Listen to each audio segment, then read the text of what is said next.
Bon, Jacques Villeneuve, il a décidé de détruire Ricciardo, en fait. Le mec, il a une obsession pour lui. C'est waouh, c'est maladif, hein. Tout a débuté vendredi lors du week-end du Grand Prix du Canada. Il avait donc dit à Sky Sports, il avait taillé Ricciardo à Sky Sports, du coup.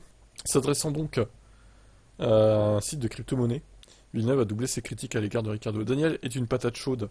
C'est toujours risqué de le critiquer car il est extrêmement protégé par son équipe, les médias et les fans sur les réseaux sociaux. C'est un sujet brûlant. Même si vous dites quelque chose de constructif, vous vous brûlerez d'une manière ou d'une autre. Et vous aurez beaucoup de gens qui se mettront en colère. Finalement, les résultats n'ont pas été au rendez-vous. Il était vraiment bon chez Red Bull. Et depuis qu'il les a quittés, ça a été très difficile et son retour n'a pas été flamboyant. Il a fait une bonne séance de qualif, puis une bonne course hier, gâchée par un faux départ, où il avait coupé une pénalité au final. Il a marqué des points parce que les pilotes devant lui ont fait une erreur. Il a gardé le nez propre, il a ramené quelques points, mais ça signifie pas grand-chose dans le contexte de la saison, et il doit faire plus que ça. C'est si simple. Le tableau d'affichage ne ment pas, et c'est comme ça pour tous les pilotes, évidemment. Je l'ai mis dans la peau, parce que ça le faisait aller plus vite, et même Christian Horner pensait que ça lui donnerait un petit coup de pouce.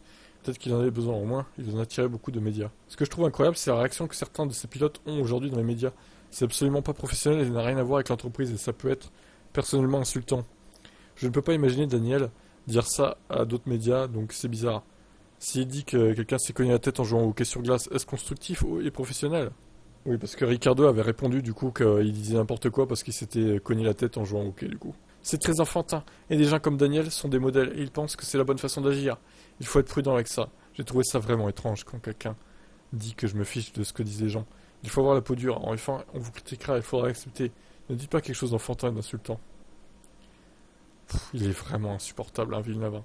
Il est vraiment insupportable, hein, quand même. Mais au pire, mêle-toi de ton cul, quoi. C'est quoi ta carrière à toi, Jacques Villeneuve? Ok. Dans les années 90, ça allait parce que t'avais une fusée. Par contre, dans les années 2000, mon Jacques, mon Jaco, c'était moins bien, quand même, hein. Il faut quand même le dire, hein. Bon, on va finir, quand même. Je ne sais pas pourquoi Daniel est si protégé, mais il a une énorme aura autour de lui. Tant mieux pour lui, mais imaginez s'il pouvait étayer cela par des résultats. Il n'a pas répondu aux attentes, et c'est un constat. Il n'est pas constant.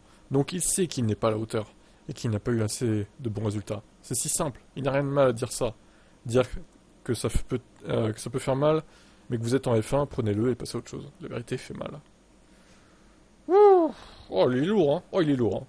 Bon, est-ce que vous êtes d'accord avec Jacques Villeneuve qui a une obsession après Hamilton, maintenant c'est une obsession envers Ricardo. Peut-être que l'année prochaine, il sera obsédé par Hamilton à nouveau.